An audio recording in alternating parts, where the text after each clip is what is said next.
Famed Crystal Cathedral reopens as Grand Catholic Church after $77 million makeover, blessing of Pope.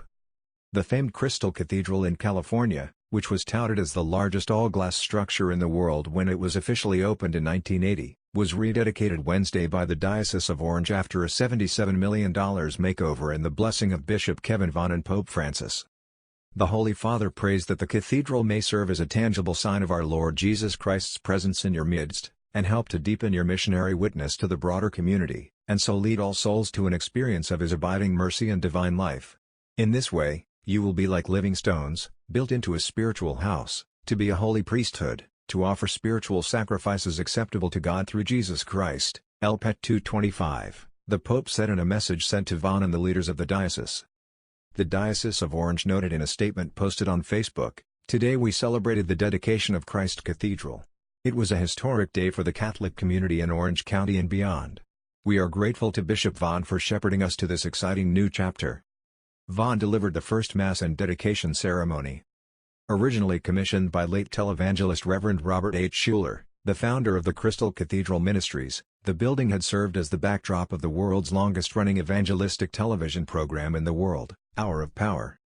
In his book, Your Church Has Real Possibilities, Schuller revealed on page 117 that his aim in building the church was to impress wealthy non-religious Americans.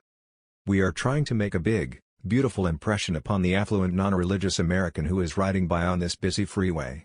It's obvious that we are not trying to impress the Christians, nor are we trying to impress the social workers in the county welfare department," Schuller said. "They would tell us that we ought to be content to remain in the Orange Drive-In Theater and give the money to feed the poor. But suppose we had given this money to feed the poor? What would we have today?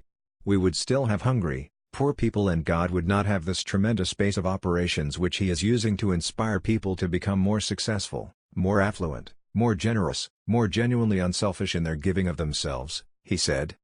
Schuller's church, however, went bankrupt. It was sold along with its adjacent campus in February 2012 to the Roman Catholic Diocese of Orange for future use as the diocese's new cathedral. According to the terms of the sale, the building and most of the campus continued to be used by the ministry for up to 3 years before renovation began to convert it to a grander Catholic cathedral. The renovation of the church, which began some 2 years ago, involved the installation of 11,000 sail-shaped quatrefoil window shades designed to also help with the acoustics. A Carrara marble altar from Italy was also added along with a 1,000-pound crucifix forged from blackened steel and encrusted with jewels. Relics from Korean, Vietnamese, Mexican and American martyrs, as well as Pope John Paul II, are encased in the altar. The impressive sanctuary seats almost 3,000 people, the New York Times reported. While the church was dedicated on Wednesday, it won't be fully functioning until February 2020, Vann explained in an interview with Crux. "Much of it will have to do with the tuning of the Hazelride organ. The acoustics are going to be very different than what it was before, so it's been completely redone and restored. During the week it will be tuned, but the cathedral will be available on weekends for Mass. We'll just have a digital organ until it's ready," Vann said.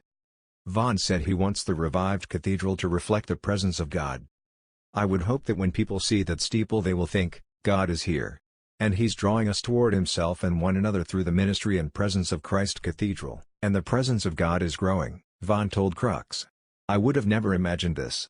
I walk across the campus and my mind and my heart goes back to my mother and my father and our parish church where it all kind of started for me, and here I am now, and I'm grateful God's providence have brought us all together here." This news is brought to you by the Christian Post.